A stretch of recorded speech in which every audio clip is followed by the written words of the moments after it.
Fue un movimiento social en el que además de estudiantes de la UNAM y el Politécnico, participaron profesores, intelectuales, amas de casa, obreros y profesionistas de la Ciudad de México, y que fue reprimido por el gobierno mexicano mediante la matanza de Tlatelolco, ocurrida el 2 de octubre de 1968 en la Plaza de las Tres Culturas. El genocidio se cometió en contra de una manifestación por el ejército mexicano y el grupo paramilitar Batallón Olimpia, fraguada por el gobierno mexicano en contra del Consejo Nacional de Huelga, órgano directriz del movimiento. A pesar del conflicto estudiantil de 1968, este tuvo consecuencias políticas, pero esto no afectó el rumbo del crecimiento económico. México vivía en 1968 el clímax de su periodo de mayor crecimiento económico, debido al desarrollo estabilizador. Sobran elementos para pensar que la vinculación entre la economía y la política tuvo una dirección contraria a la comúnmente imaginada, que fue más bien la economía política posterior, la de la inestabilidad, las devaluaciones, las crisis y los derrumbes de los años 70 y 80. Fueron las que recibieron y resistieron el impacto multivariado de este desastre. Realmente, en la práctica, en mi vida ordinaria, yo no recuerdo el 68 porque no me tocó vivirlo. Sin embargo, sí me tocó identificar todas las consecuencias del 68 porque la vida que se desarrolló en el contexto del cual yo participé, pues traía esta vorágine de los eventos. El 68 para mí fue una etapa muy importante porque la sociedad se vio empapada ya de un desarrollo social y sobre todo de un ejercicio del poder colectivo que tienen las masas. En ese momento lo manifestaban directamente los estudiantes, pero solamente fue la punta de iceberg para encontrar que México tiene el poder en su población, el poder en su gente. Y no es ningún eslogan político. Realmente México tiene el poder en la población, no en sus dirigentes. Querer ser más intervencionista en las funciones como sociedad, no quedarse con la idea de que el gobierno vendía que así teníamos que ser. Y a nivel exterior fue una combinación de factores. México estaba recibiendo información sobre el comportamiento de otras sociedades en las que se estaban rebelando prácticamente contra las cosas establecidas. Cosas tan sencillas como decir más libertad, menos represión, más autonomía como personas. Entonces, eso en el gobierno de México en ese entonces no estaba acostumbrado a que se manifestara la sociedad. La sociedad se une, dice, no estoy de acuerdo con las cosas, vamos a marchar. El gobierno teme o cree que se le va a salir de control y el gobierno en ese entonces, con el presidente Gustavo Díaz Ordaz, el secretario de Gobernación Luis Echeverría Álvarez, deciden apagar y sofocar sistemáticamente cualquier movimiento de la sociedad que tuviera que ver con manifestar la inconformidad.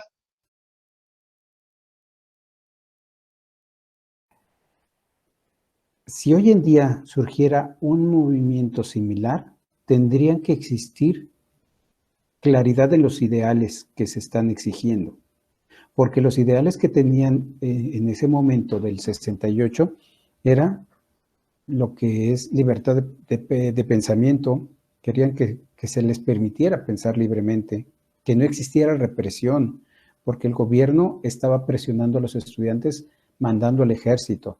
Otro, de que no aumentara el costo de la matrícula universitaria, que al contrario existiera mayor apoyo. Y hoy en día me atrevo a pensar que no existe coherencia en la masa estudiantil como para tener los mismos ideales.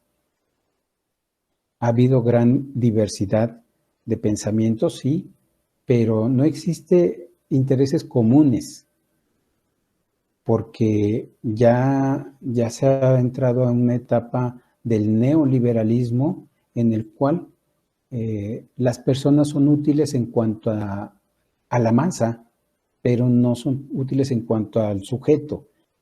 Hoy en día el estudiante se preocupa mucho por el instante.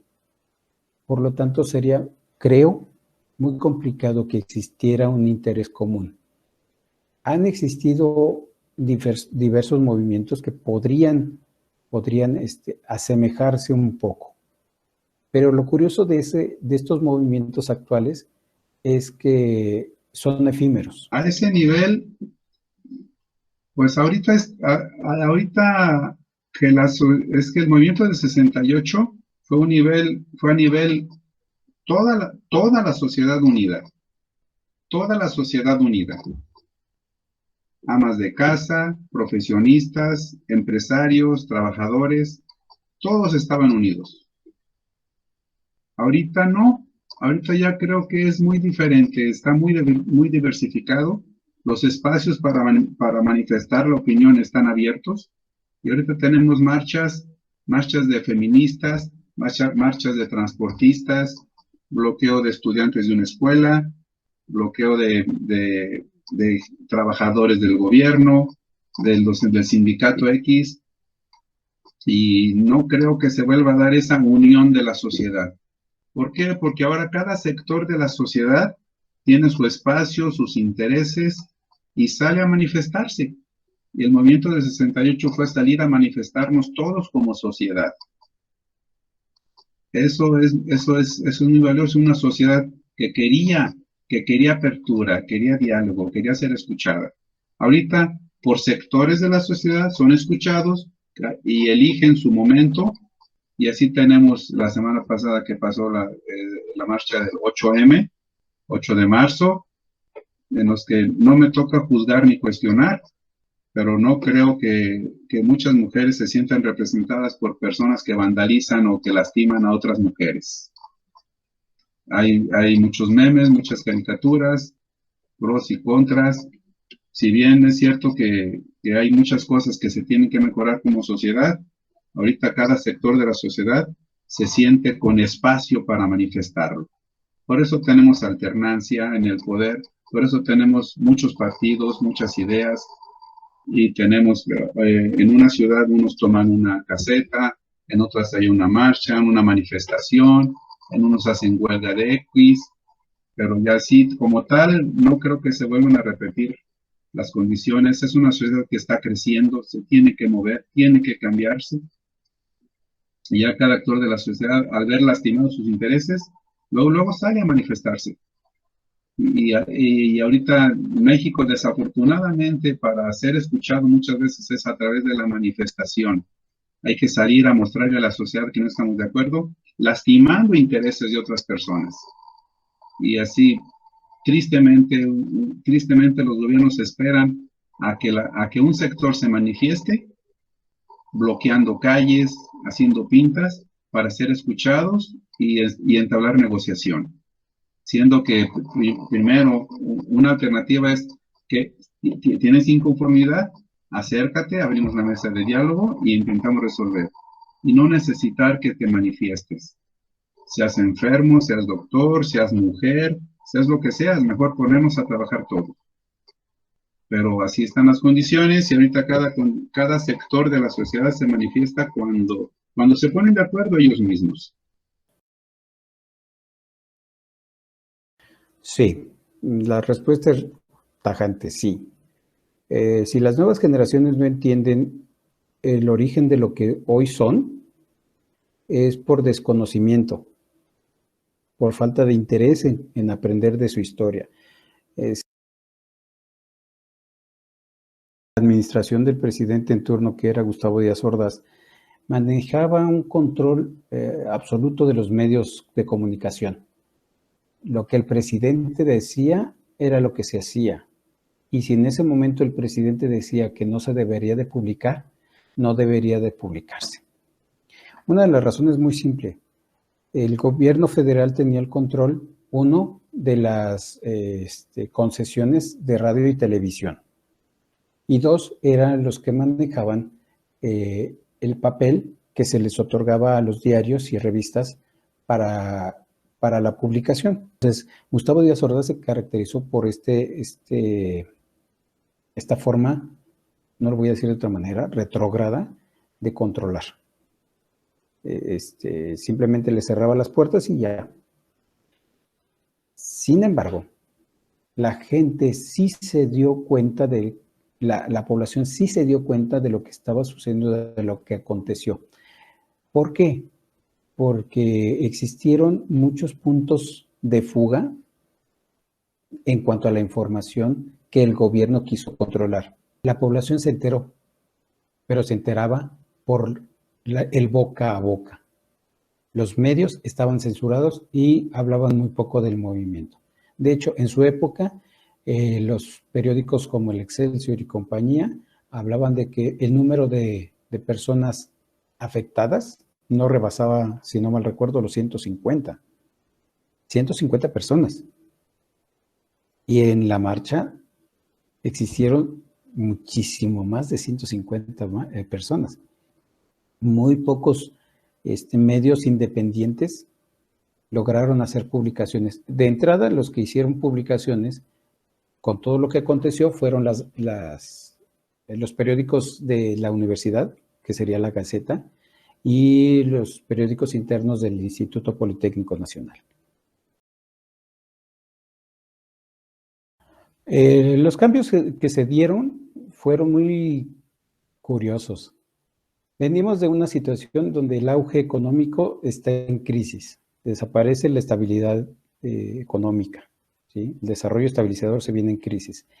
Y entonces el gobierno, como está en la transición, estamos a 2 años del 68 al 70, estamos en la transición de una nueva administración. El que era entonces, en el 68, secretario de Gobernación, Luis Echeverría Álvarez, fue el encargado directo de mantener el orden político, porque de eso se encarga la Secretaría de Gobernación, de la política interna. Entonces, al darse esta circunstancia, y él, literalmente, siendo el prospecto para candidatura del siguiente gobierno, tenía que hacer un cambio político y empezó una transformación con un desarrollo compartido, es decir, quiso hacer que todo fuera más accesible, pero utilizando el método populista. Lo que con Díaz Ordaz fue el régimen autoritario, con Luis Echeverría empezó a ser populista. Se acercaba a los eventos, abrazaba a los niños. Económico, el entorno en el 68, pues una política proteccionista, no había apertura comercial, no había mucha globalización, había un control exagerado para proteger la economía nacional, pero no fue bien aprovechada porque tuvimos empresarios que en vez de modernizarse, como el gobierno era muy proteccionista, no permitía la importación de bienes y servicios extranjeros, aunque se hacían, pero a la escondida, dando origen a lo que se le conoce como el comercio informal o la fayuca o las cosas de contrabando. No era legal, era prohibido tener artículos de procedencia extranjera en tu casa. Entonces, en lo económico, los factores como confianza, como reglas claras, dan desarrollo, y factores como proteccionismo, como cerrarme únicamente consume lo que aquí hacemos sin que sea de calidad, pues también puede ser igual de perjudicial. En lo económico tuvo sus consecuencias, pero México le demostró al mundo como gobierno que era controlador, y eso a otros gobiernos afines con esa política de controlar y de reprimir a la sociedad, pues se sienten favorecidos y se sienten protegidos de sus inversiones. Entonces, tiene sus pros y sus contras. En el aspecto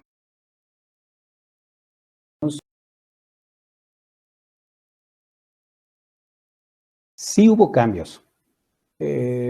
1968 ya traía una transformación en el interés del estudio. Concretamente, hablamos de que ya existía la intervención o la participación de las mujeres en el estudio. En la universidad se estaban dando a notar esto. Ya, de hecho, surgen las diferentes disciplinas de orden social. Cambios sí los hubo porque, queriendo o no, el movimiento sirvió para motivar a muchos a que ingresaran a las aulas, a que despertaran un interés por aprender. El movimiento, sin llamarles mártires como tal, pero hizo que los estudiantes que perecieron o que fueron torturados sirvieran como ejemplo para que muchos estudiantes se animaran a alcanzar la profesionalización.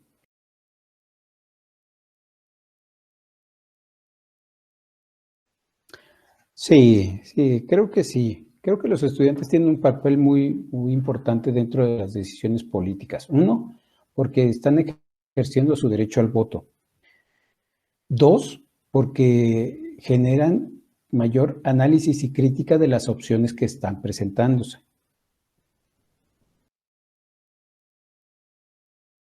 La figura del presidencialismo y la figura del gobierno era muy autoritaria, muy autoritaria, empezando también por las formas de administración familiar, también eran unas políticas muy autoritarias, era lo normal.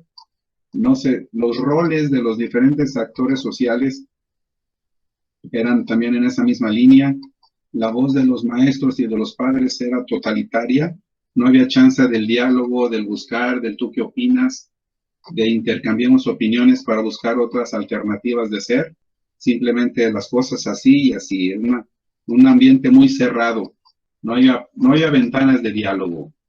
Entonces, el gobierno afín con esa teoría de filosofía de vida, con ese conjunto de creencias, pues manifiesta eso, decir, yo también tengo que ser así, sus limitantes, su visión, que en ese momento era la única que tenían, permitió o hizo que se hiciera ese movimiento y con esas consecuencias que ahorita todavía se celebra como una especie de rebelión social a lo establecido. Bueno, creo que los acontecimientos que van forjando tanto a estudiantes como a la sociedad, como a la política, como a la economía, tienen un evento y un momento muy importante, sí, de acuerdo a su circunstancia y de acuerdo a su etapa. Pero también es para mí muy importante destacar que no caemos lejos del árbol. El fruto no cae lejos del árbol. Es decir, nosotros vamos a transmitir aquello que aprendimos, aquello que conocemos. Llámese valores, llámese ideales, llámese tendencia política, llámese características económicas, porque gran parte de lo que la población hoy ejerce es el resultado de un proceso en el cual somos una nación que se va forjando, se va desarrollando y se va mostrando. Característica del mexicano es la lucha constante, el ejercicio constante de salir adelante. ¿Por qué? Porque tenemos la capacidad, tenemos la habilidad. No somos como nos han pintado las historietas en las películas o en otras naciones. No somos gente que vivimos todo el tiempo recargados en el nopal o en el maguey. Al contrario, somos gente que ha incursionado en el ámbito mundial a partir de eventos muy individuales tal vez, pero también de contextos muy importantes. Si nosotros como personas pensantes, como personas que razonan, utilizamos ese poder encontraremos grandes opciones para salir adelante en el ámbito político, económico, cultural, religioso, civil, social, de todos los ámbitos. México, el mexicano como tal, es un lugar en donde la población, cada uno de sus integrantes, tiene potencial para salir adelante. Pero somos un país que tiene mucha fuerza. Y es porque gran parte de los que hacen punta de lanza se ven como reflejo de ese 68, de esa sociedad que sigue avanzando, que sigue avanzando.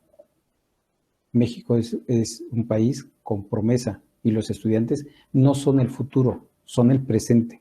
Los niños son el presente. Forjemos nuestro presente para que el futuro siga forjando ese presente. Masacre terrible que de veras nos conmovió. Nos fuimos con esos maestros y nos escondimos en la Facultad de Filosofía y Letras, que es la primera facultad que recorre toda la universidad, porque está en especie de como de herradura.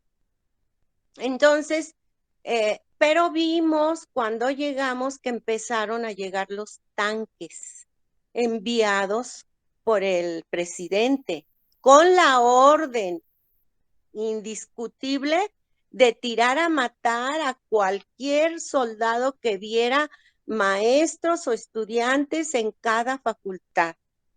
Estábamos muy temerosos, los maestros no se imaginan cómo nos ayudaron.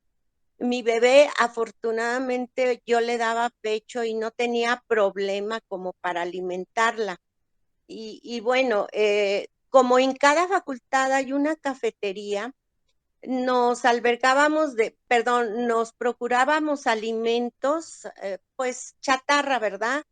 Papitas y lo que había allí, salchichas en las cafeterías, porque entonces hubo la indicación en aquel entonces de que nos manifestáramos allí en la rectoría de la UNAM.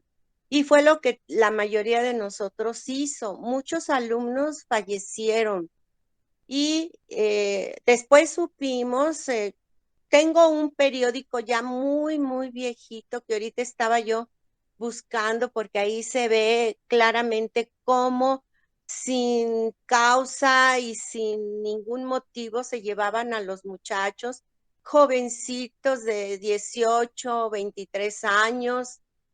Bueno, mi hija ahora ya tiene 50 años, en aquel entonces pues era una bebé y teníamos entre 23 y 24 años de edad que nos habíamos casado mi esposo y yo, pero yo no lo iba a dejar solo, además de que yo pues era ferviente admiradora de la UNAM porque allí me formé y primero fue el trabajo social técnico, o sea, nada más estudiaban después de la secundaria, hacían examen de admisión y eran 2 años, pero después ¿qué sería? 1961 empezó a declararse como ya una escuela nacional de trabajo social. Entonces a mí ya no me costó tanto trabajo y por eso cuando me titulé, que por cierto mi tesis, ya mis sinodales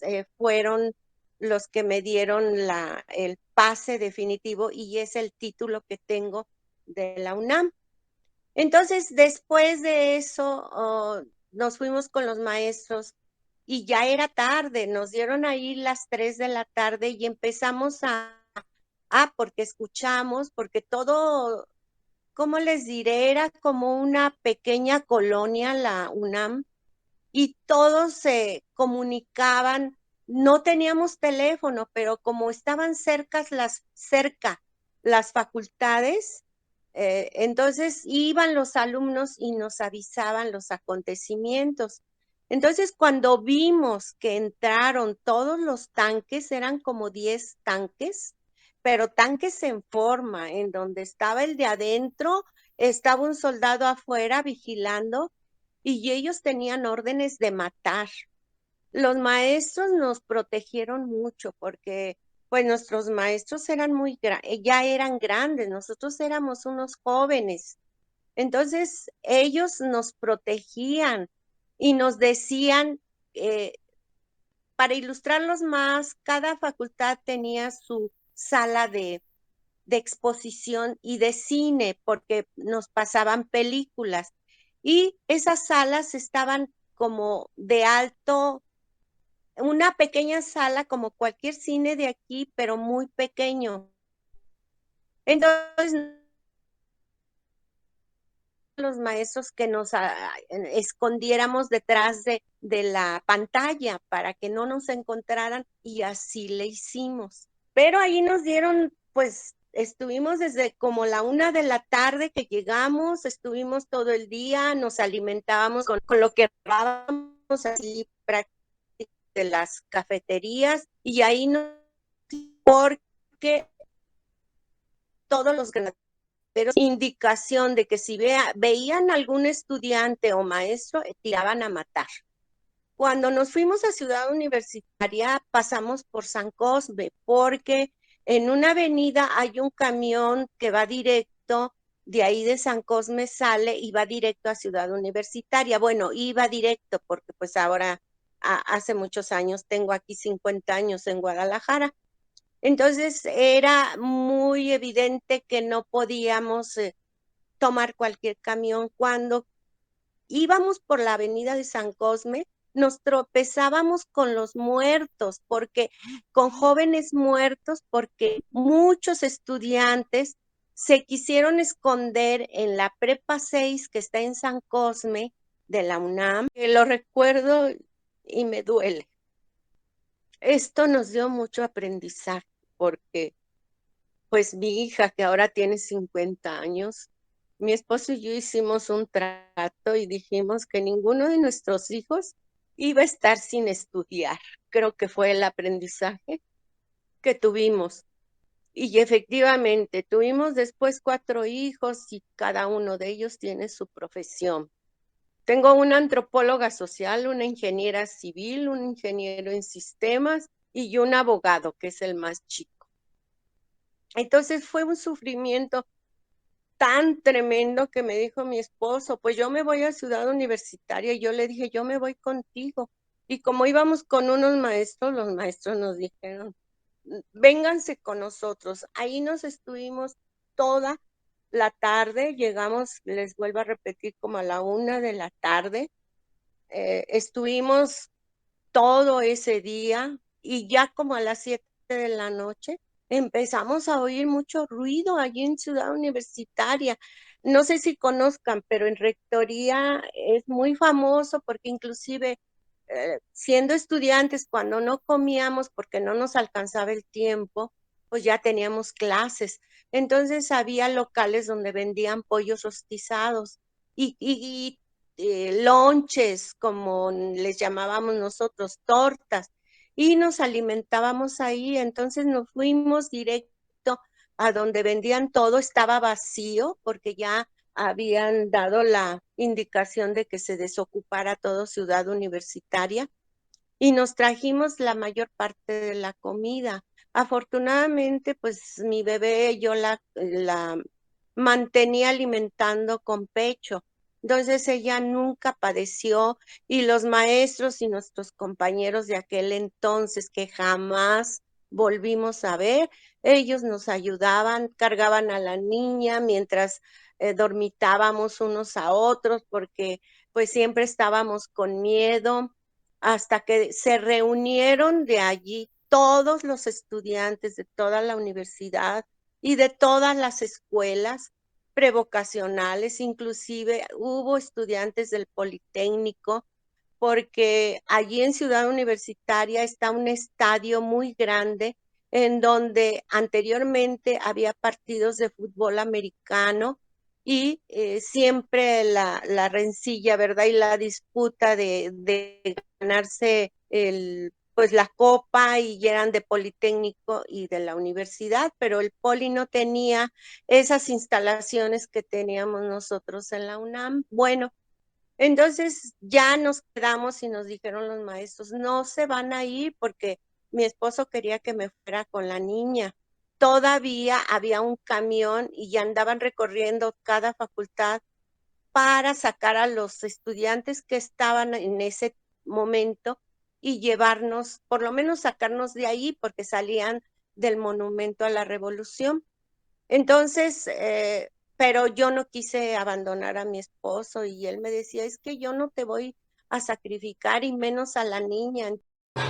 Creemos sin duda que la matanza de Tlatelolco marcó un antes y un después para la República Mexicana, sobre todo para los jóvenes que impulsaron un cambio de conciencia, trayendo consigo beneficios que gozamos en la actualidad, como lo son la autonomía y la libertad de expresión.